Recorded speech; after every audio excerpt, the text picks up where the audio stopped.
आइए सुनते हैं स्वयं प्रकाश द्वारा लिखित कहानी नेताजी का चश्मा। क्लास 10th हिंदी का चैप्टर। आपका जो नया सिलेबस है उसके अकॉर्डिंग हम लोग चल रहे हैं। हालदार साहब को हर 15वें दिन कंपनी के काम के सिलसिले में उस कस्बे से गुजरना पड़ता था। कस्बा बहुत बड़ा नहीं था जिसे पक्का मकान कहा जा सके वैसे कुछ ही मकान, और जिसे बाजार कहा जा सके वैसा एक ही बाजार था। कस्बे में एक लड़के का स्कूल, एक लड़कियों का स्कूल, एक सीमेंट का छोटा सा कारखाना, 2 ओपन एयर सिनेमा घर और एक ठो नगर पालिका भी थी। ये हमें उस टाउन के बारे में, एक छोटे से कस्बे के बारे में बता रहे हैं जहाँ पर हालदार साहब लगभग हर 15वें दिन जाया करते थे। बहुत बड़ा तो नहीं था वो कस्बा, ना ही ज़्यादा पक्के मकान वहाँ पर मौजूद थे, और एक ही लड़कों का स्कूल था, एक ही लड़कियों का स्कूल था, एक छोटा सा सीमेंट का कारखाना था, नगर पालिका भी थी। अब यहाँ पर देखिए लिखा है एक ठो नगर पालिका। एक ठो मतलब कहने का तरीका होता है कुछ इलाकों का। एक ठो नगर पालिका थी यानी कि एक नगर पालिका भी वहाँ पर थी। नगर पालिका थी तो कुछ ना कुछ करती भी रहती थी। कभी कोई सड़क पक्की करवा दी, कभी कुछ पेशाब घर बनवा दिए, कभी कबूतरों की छतरी बनवा दी, तो कभी कवि सम्मेलन करवा दिया। इसी नगर पालिका के किसी उत्साही बोर्ड या प्रशासनिक अधिकारी ने एक बार शहर के मुख्य बाजार के मुख्य चौराहे पर नेताजी सुभाष चंद्र बोस की एक संगमरमर की प्रतिमा लगवा दी। अब ये जो पूरी कहानी है ये उसी प्रतिमा के बारे में है। प्रतिमा होता है एक स्टैच्यू। नेताजी हम किनको बोलते हैं? नेताजी हम बोलते हैं सुभाष चंद्र बोस को। ये कहानी उसी प्रतिमा के बारे में है, बल्कि उसके भी एक छोटे से हिस्से के बारे में, नेताजी के चश्मे के बारे में ये कहानी है। पूरी बात तो अब पता नहीं, लेकिन लगता है कि देश के अच्छे मूर्तिकारों की जानकारी नहीं होने और अच्छी मूर्ति की लागत अनुमान और उपलब्ध बजट से कहीं बहुत ज़्यादा होने के कारण काफ़ी समय ऊहापोह और चिट्ठी पत्री में बर्बाद हुआ होगा। यानी कि बात ये कही जा रही है कि भाई पैसे ठीक है, हो सकता है कम हो सकता है शायद पैसे ज़्यादा हो। पहले क्या हुआ करता था ना, बहुत ज़्यादा चिट्ठी पत्री हुआ करती थी, यानी कि एक दफ्तर से दूसरे दफ्तर में चिट्ठियां जा रही हैं कि ये काम ऐसे होगा।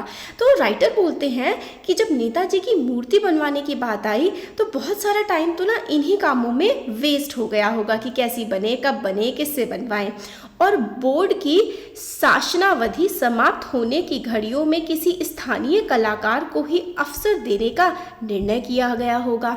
अब बोर्ड का जो टाइम पीरियड है हो सकता है शायद वो ख़त्म होने वाला हो, तो उन्होंने किसी लोकल आर्टिस्ट को ही पकड़ लिया कि चलो तुम ही मूर्ति बना दो।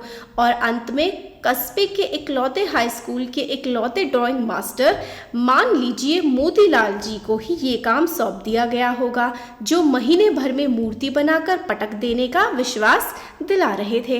अब राइटर अनुमान लगा रहे हैं कि ये मूर्ति किससे बनवाई गई होगी। पहले तो बड़ी किससे बनवाएंगे, उससे बनवाएंगे, बट फाइनली क्या किया गया होगा कि इलाके के जो इकलौते मूर्तिकार हैं, जो ड्राइंग मास्टर हैं, उनसे ही फाइनली मूर्ति बनवा ली गई होगी। ये सारी की सारी चीज़ें राइटर एज्यूम कर रहे हैं, ये उनके अजम्पशंस हैं।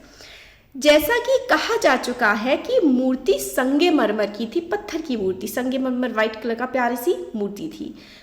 टोपी की नोक से कोट के दूसरे बटन तक कोई 2 फुट ऊंची, तो जो ऊपर की होती है ना, ऊपर का एरिया सिर्फ जैसे कि धड़ जिसको बोलते हैं, जैसे कि यह राइटर की फ़ोटो है स्वयं प्रकाश की, तो यही मूर्ति इतनी ही होगी। ये जो होता है धड़ होता है शरीर का, तो धड़ का ही वो पूरी मूर्ति बनाई हुई थी, जिसे इंग्लिश में बस्ट कहते हैं।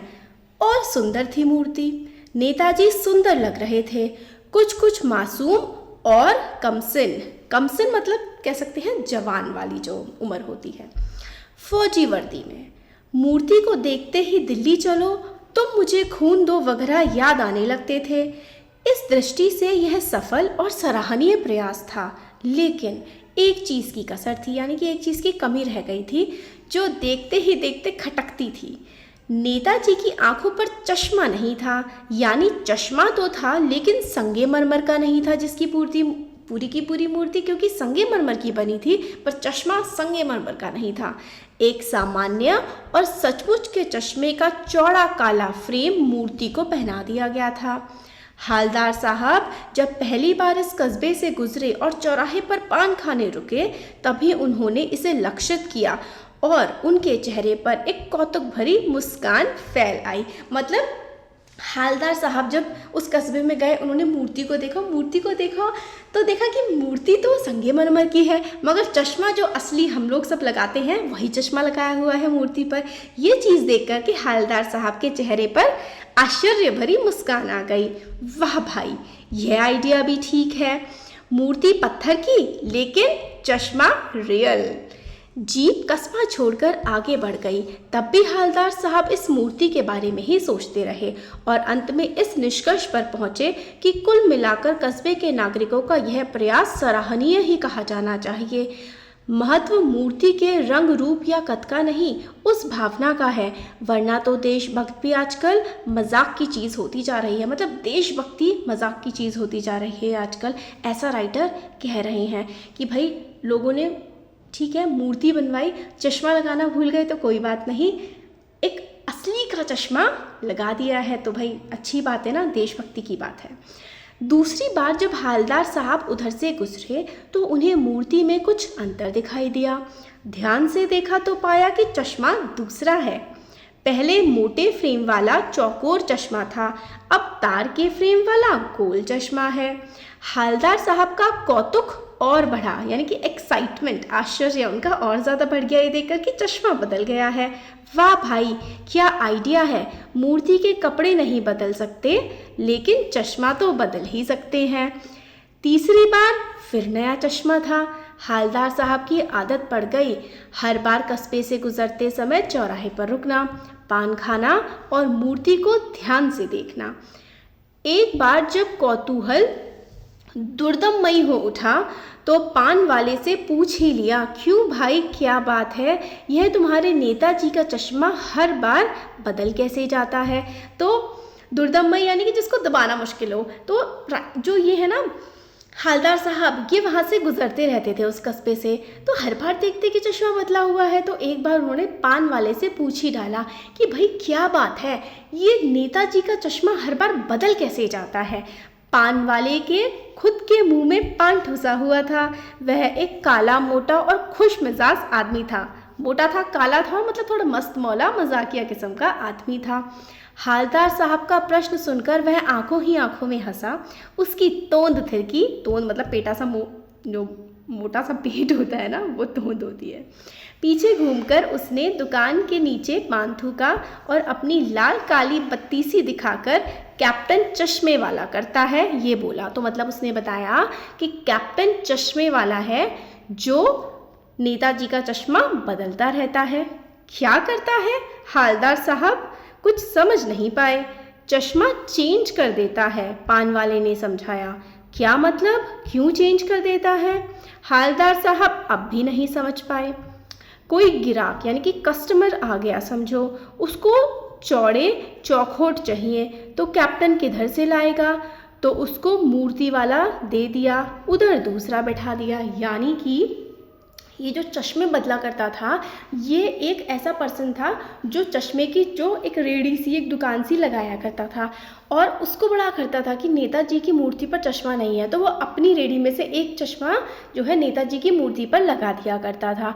अब कोई ग्राहक आ गया जिसको वैसा चश्मा चाहिए तो मूर्ति से वो चश्मा हटा करके दूसरा चश्मा लगा देता था और मूर्ति वाला चश्मा किसी को दे देता था जो भी उससे खरीदने आया हुआ होता था। अब हालदार साहब को बात कुछ कुछ समझ में आई। एक चश्मे वाला है जिसका नाम कैप्टन है, उसे नेताजी की बगैर चश्मे वाली मूर्ति बुरी लगती है, बल्कि आहत करती है, मतलब परेशानी पहुंचाती है, मानो चश्मे के बगैर नेताजी को असुविधा हो रही हो। इसलिए वह अपनी छोटी सी दुकान में उपलब्ध गिने चुने फ्रेमों में से एक नेताजी की मूर्ति पर फिट कर देता है। लेकिन जब कोई ग्राहक आता है और उसे वैसे ही फ्रेम की दरकार होती है जैसा मूर्ति पर लगा है, तो कैप्टन चश्मे वाला मूर्ति पर लगा फ्रेम संभवतः नेताजी से क्षमा मांगते हुए लाकर ग्राहक को दे देता है और बाद में नेताजी को दूसरा फ्रेम लौटा देता है। वाह भाई, खूब, क्या आइडिया है। लेकिन भाई एक बात अब भी समझ में नहीं आई। हालदार साहब ने पान वाले से फिर पूछा, नेताजी का ओरिजिनल चश्मा कहाँ है? अब ठीक है, चश्मा लगा देता है कोई, मगर ओरिजिनल चश्मा कहाँ है इस मूर्ति का? पान वाला दूसरा पान मुंह में ठूस चुका था। दोपहर का समय था, दुकान पर भीड़ भाड़ अधिक नहीं थी। वह फिर आंखों ही आंखों में हंसा। उसकी तोंद थिरकी। कत्थे की डंडी फेंक, कत्था एक तरीके का मटेरियल ही होता है जो पान पे लगाया जाता है। कत्थे की डंडी फेंक पीछे मुड़कर उसने नीचे पीक थूकी और मुस्कुराता हुआ बोला, मास्टर बनाना भूल गया। ठीक है, मतलब अब समझ में आया कि जिसने भी मूर्ति बनाई है वो चश्मा बनाना भूल गया है। पान वाले के लिए यह एक मज़ेदार बात थी, लेकिन हालदार साहब के लिए चकित और द्रवित कर देने वाली बात। मतलब बनाना भूल गया, यानी वह ठीक ही सोच रहे थे। मूर्ति के नीचे लिखा मूर्तिकार मास्टर मोतीलाल वाकई कस्बे का अध्यापक था। बेचारे ने महीने भर में मूर्ति बनाकर पटक देने का वादा कर दिया होगा, बना भी ली होगी, लेकिन पत्थर में पारदर्शी चश्मा कैसे बनाया जाए, कांच वाला, यह तय नहीं हो पाया होगा। या कोशिश की होगी और असफल रहा होगा, या बनाते बनाते कुछ और बारीकी के चक्कर में चश्मा टूट गया होगा, या पत्थर का चश्मा अलग से बनाकर फिट किया होगा और वह निकल गया होगा। उफ, मतलब बहुत सारी चीज़ें हालदार साहब ने सोच ली कि बनाया होगा, टूट गया होगा, पत्थर का चश्मा कैसे लगे, खो गया होगा। मतलब बहुत सारे कयास हालदार साहब ने लगा लिए कि ऐसा हुआ होगा। हालदार साहब को यह सब कुछ बड़ा विचित्र और कौतूहक भरा लग रहा था। इन्हीं ख्यालों में खोए खोए पान के पैसे चुकाकर चश्मे वाले की देशभक्ति के समक्ष नतमस्तक होते हुए वह जीप की ओर चले। मतलब उनको लगा यार वाह, चश्मे वाला कितना बड़ा देशभक्त है जो इतना ध्यान रख रहा है एक मूर्ति का भी। फिर रुके, पीछे मुड़े और पान वाले के पास जाकर पूछा, क्या कैप्टन चश्मे वाला नेताजी का साथी है या आज़ाद हिंद फौज का भूतपूर्व सिपाही? आज़ाद हिंद फौज बनाई थी सुभाष चंद्र बोस ने। तो ये चीज़ पूछने के लिए जो है हालदार साहब फिर से पान वाले के पास गए। पान वाला नया पान खा रहा था। पान पकड़े अपने मुंह से 1.5 इंच दूर रोककर उसने हालदार साहब को ध्यान से देखा, फिर अपनी लाल काली बत्ती सी दिखाई और मुस्कुराकर बोला, नहीं साहब, वो लंगड़ा क्या जाएगा फौज में, पागल है पागल। वो देखो वो आ रहा है, आप उसी से बात कर लो, फोटो वोटो छपवा दो उसका कहीं। तो फिर उसने कहा कि नहीं, वो तो लंगड़ा है और पतला सा है, वो क्या जाएगा फौज में। और कहा कि सामने ही तो है, आप देख लो, जाके उससे बात कर लो। हालदार साहब को पान वाले द्वारा एक देशभक्त का इस तरह मजाक उड़ाया जाना अच्छा नहीं लगा। मुड़कर देखा तो अवाक रह गए। एक बेहद बूढ़ा मरियल सा लंगड़ा आदमी, सिर पर गांधी टोपी और आंखों पर काला चश्मा लगाए, एक हाथ में छोटी सी संदूकची और दूसरे हाथ में एक बांस पर टंगे बहुत से चश्मे लिए अभी अभी एक गली से निकला था और अब वह एक बंद दुकान के सहारे अपना बांस टिका रहा था। तो इस बेचारे की दुकान भी नहीं, फेरी लगाता है। हालदार साहब चक्कर में पड़ गए। पूछना चाहते थे, इसे कैप्टन क्यों कहते हैं, क्या यही इसका वास्तविक नाम है? लेकिन पान वाले ने साफ बता दिया था कि अब वह इस बारे में और बात करने को तैयार नहीं। तो जब हालदार साहब ने देखा कि ये तो कोई बूढ़ा सा मरियल सा इंसान है जो एक मतलब बांस के डंडे पर कुछ चश्मे लटका करके बेचता है, फेरी वाला है, इसकी तो अपनी दुकान ही नहीं है, बहुत ज़्यादा हैरान हो गए थे हालदार साहब। ड्राइवर भी बेचैन हो रहा था, काम भी था। हालदार साहब जीप में बैठे कर चले गए। 2 साल तक हालदार साहब अपने काम के सिलसिले में उस कस्बे से गुजरते रहे और नेताजी की मूर्ति में बदलते हुए चश्मों को देखते रहे।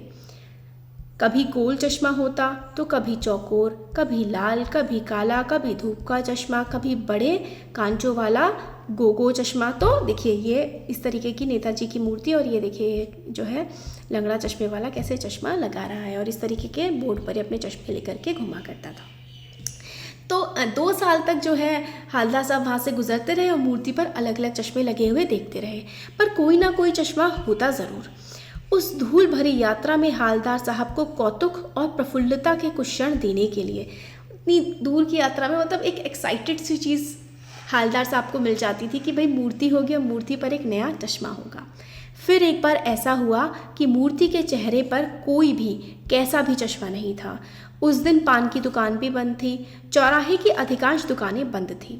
अगली बार भी मूर्ति की आंखों पर चश्मा नहीं था। हवलदार साहब ने पान खाया और धीरे से पान वाले से पूछा, क्यों भाई, क्या बात है?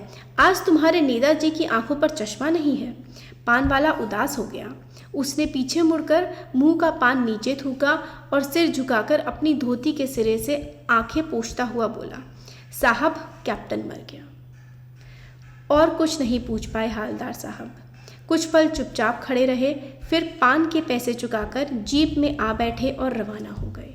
बार बार सोचते, क्या होगा इस कौम का जो अपने देश की खातिर घर गृहस्थी, जवानी, जिंदगी सब कुछ होम देने वाले पर भी हंसती है और अपने लिए बिकने का मौका ढूंढती है।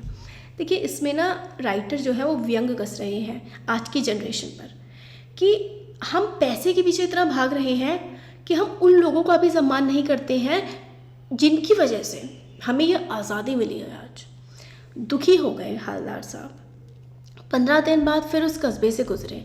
कस्बे में घुसने से पहले ही ख्याल आया कि कस्बे की हृदय स्थली में, मतलब बीचों बीच, सुभाष की प्रतिमा अवश्य ही प्रतिष्ठित होगी। लेकिन सुभाष की आंखों पर चश्मा नहीं होगा, क्योंकि मास्टर बनाना भूल गया और कैप्टन मर गया। सोचा आज वहाँ रुकेंगे नहीं, पान भी नहीं खाएंगे, मूर्ति की तरफ देखेंगे भी नहीं, सीधे निकल जाएंगे। ड्राइवर से कह दिया चौराहे पर रुकना नहीं, आज बहुत काम है, पान आगे कहीं खा लेंगे। लेकिन आदत से मजबूर आंखें चौराहा आते ही मूर्ति की तरफ उठ गईं। कुछ ऐसा देखा कि चीखे, रुको। जीप स्पीड में थी। ड्राइवर ने जोर से ब्रेक मारी। रास्ता चलते लोग देखने लगे। जीप रुकते ना रुकते हवलदार साहब जीप से कूदकर तेज तेज कदमों से मूर्ति की तरफ लपके और उसके ठीक सामने जाकर अटेंशन में खड़े हो गए। पहले तो उन्होंने सोचा था कि वो रुकेंगे ही नहीं, उस मूर्ति को देखेंगे ही नहीं, मगर फिर एकदम से मतलब उन्होंने जीप रुकवाई और जीप रुकने से पहले ही खुद जीप से कूद पड़े। मूर्ति की आंखों पर सरकंडे से बना छोटा सा चश्मा रखा हुआ था, जैसा बच्चे बना लेते हैं। हवलदार साहब भावुक हैं। इतनी सी बात पर उनकी आंखें भर आईं। तो देखिए, सरकंडा क्या होता है? बैत या फिर केन जो होता है ना, गांठदार सरपत का एक पौधा, मतलब आप पौधा होता है। मतलब आप ये समझ सकते हैं कि जैसे लकड़ी से बनाया हुआ चश्मा हो। तो ये चीज़ देख करके हवलदार साहब की आंखों में जो है वो आंसू क्यों आ गए? वो इसलिए आ गए क्योंकि उन्हें ये समझ में आया कि हमारे देश में देशभक्त अभी भी बचे हैं। और वो लकड़ी का चश्मा किसने बनाया होगा? बच्चों ने ही तो बनाया होगा ना, बच्चे ही ये काम करते हैं। तो यानी कि हमारी यंग जनरेशन देशभक्त है आज भी। ये देख करके हवलदार साहब की आंखों में आंसू आ गए। तो ये चैप्टर आपको कैसा लगा ज़रूर बताइएगा। क्वेश्चन आंसर्स भी हम इसके जल्दी ही लेकर के आएंगे। वीडियो पसंद आई है तो like, share and subscribe. Thank you.